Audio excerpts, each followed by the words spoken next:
Hello, Capsuleers. Today we continue with the second episode of my null-sec exploration trip.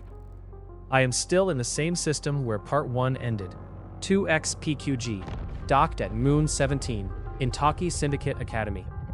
Before starting this episode, I already made one full circular route through these 8 systems.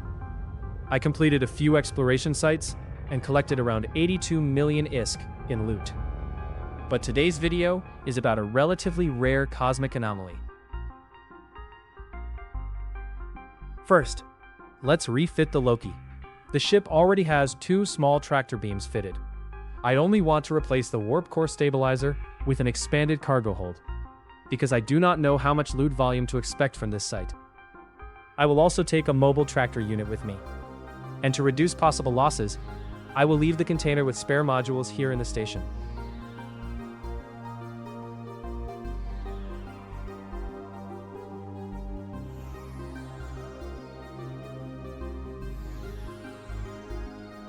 There are no visible hostiles in local or on grid, so this time I will not use my undock bookmark. I will warp directly to the anomaly.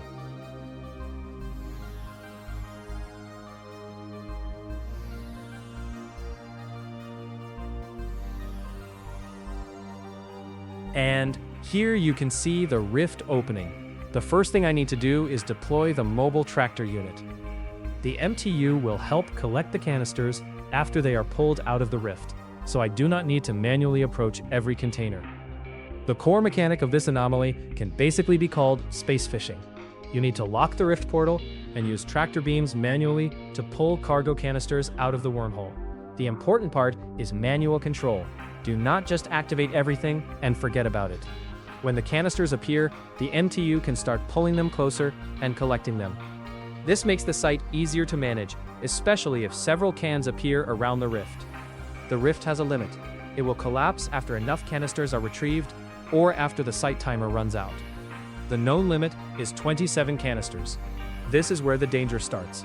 If you use too many tractor beams or cycle them too aggressively, the instability level can rise too much. When that happens, Rogue Drone NPCs can spawn.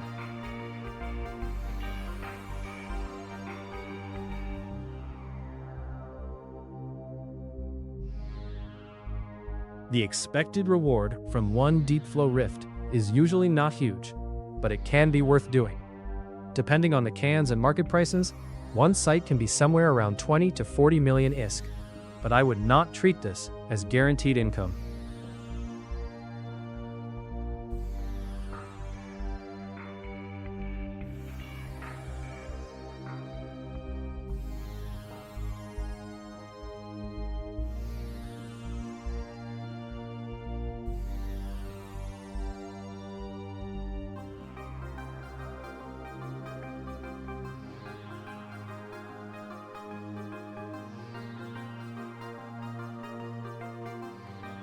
Now, all 27 containers were found, and the anomaly disappeared.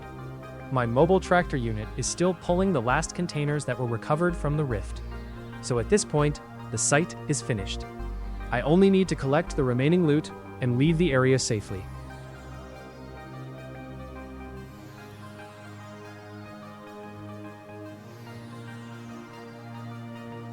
To estimate the loot value, I will open the recovered containers.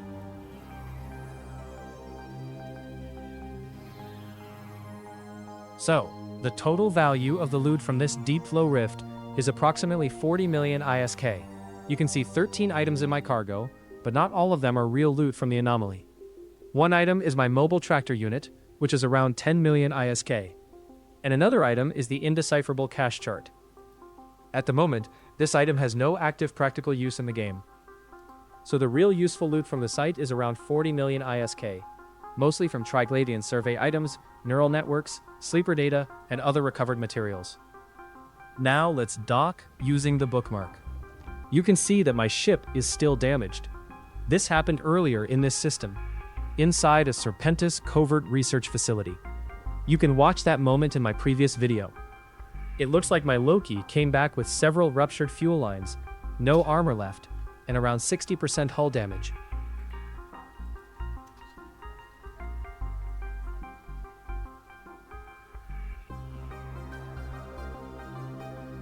And now, the ship is docked.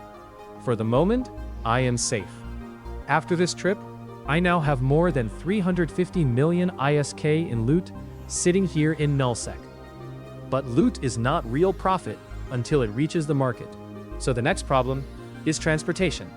In the next video, I will try to move this loot from null-sec to Jita and reduce the hauling risk as much as possible. If you want to follow this null-sec exploration trip, subscribe to the channel. This is still a learning journey, and I show not only the good moments, but also the mistakes, damage, risk, and decisions behind the flight. Thanks for watching. Fly safe, and see you in the next episode.